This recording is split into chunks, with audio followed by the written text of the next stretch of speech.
Okay friends, today I'm going to show you how to make a super quick spicy turkey bacon panini. Now, I start off with preheating my panini press. Currently, I have been using this Cuisinart griddler and I love it. But I have to tell you, I am looking at a Pampered Chef one that I think it's got more bells and whistles, so I may be switching over.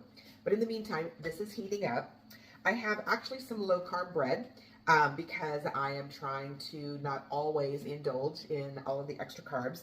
So I've got 2 pieces of that, and I'm going to start off with just a little bit of mayonnaise on one side of the bread. Now, I'm going to, as what's his name, Jeff Morrow, as he says, crust to crust is a must. So I want to make sure that I get all that mayo all over. Then the second thing I'm going to do is I have some hot pepper jelly. And this is a new jar. Honestly, I don't quite know how spicy it is, so we'll see. But I'm going to spread that, the pepper jelly, on the other side of, or the other piece of bread. Now, the next things, it's going to be a very, very simple sandwich. I am putting cheese, some very thinly sliced Colby Jack cheese, on both sides of the bread. And the reason that I'm doing this is so that when the cheese melts, it helps the sandwich stay closed.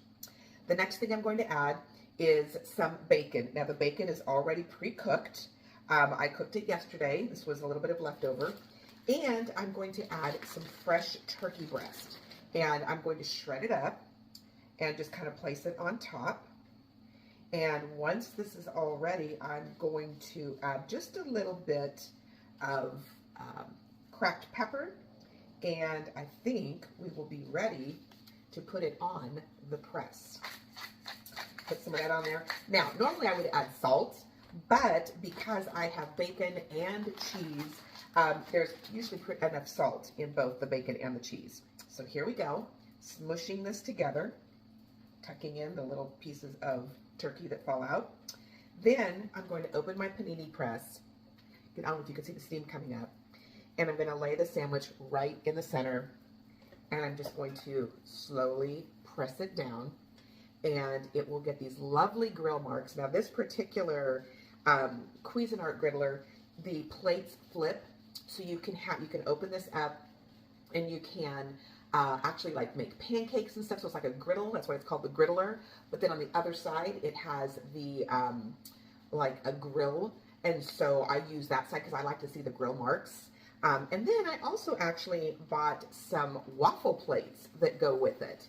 And those actually switch out, and I made waffles for Christmas breakfast on Christmas Day.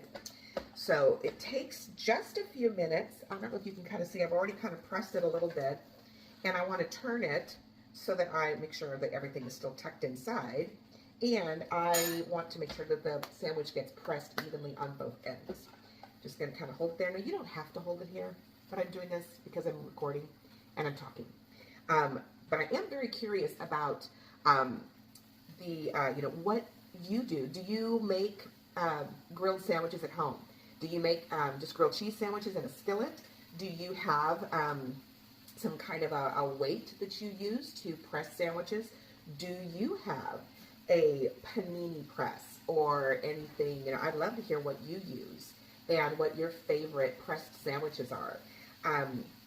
I fell in love with these, gosh, quite a few years ago, and so as far as pressed sandwiches go, they're my favorite. I would much rather have a sandwich that is grilled or toasted in one way versus just a sandwich that's on plain bread. I just like the crunchy texture that you get when you grill or toast your bread. And so anyway, that's what I'm looking for. Now, I think you can kind of see, you're starting to see the grill marks. The cheese is starting to melt. And now you don't have to turn it back and forth. You also, I chose for this sandwich not to butter the outside pieces of the bread. Now, one thing I have started doing, I learned this a couple of years ago, and it really makes a super crispy sandwich, is instead of putting the mayonnaise on the inside and then butter on the out, I'll just put mayonnaise on the outside.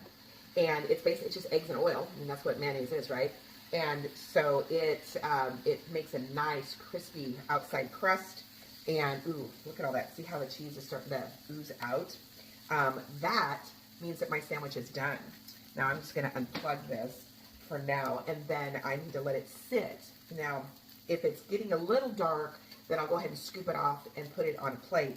But I like that kind of crunchy cheese too. So I'm going to let this rest here for a few minutes, and then I will come back and show you the finished product. Okay, so I guess my camera decided it was going to turn on before I was ready. So I just am sliding this off of the plate, and I'm going to step aside and get a regular knife, or actually a knife to really cut this. This is my cheese knife. And this cheese knife, I love this thing because it slices cheese nice and thin. It has, with the holes in the center, there's like less resistance, so the cheese doesn't like drag on the knife, but it's a great thing. So now I'm just going to go ahead and use, since this was the knife that was dirty, I'm going to use this cheese knife and cut through this sandwich.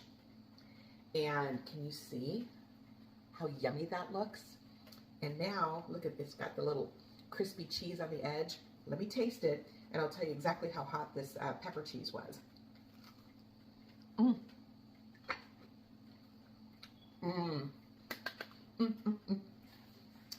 So good. I will say this. You could use, if you want the heat, you can use pepper cheese. If you want it to have a Thanksgiving vibe, you can use cranberry sauce. But there's something about that salty bacon and the sweetness of the jelly or jam. It is so good. And that's a big old bite of turkey in here, so I'm going to have to go because I don't like talking with my mouth full. Anyway, for more recipes, for just super quick things, follow me on my Instagram, my Facebook, my YouTube, and I have my own website, theprincessapole.com. See ya.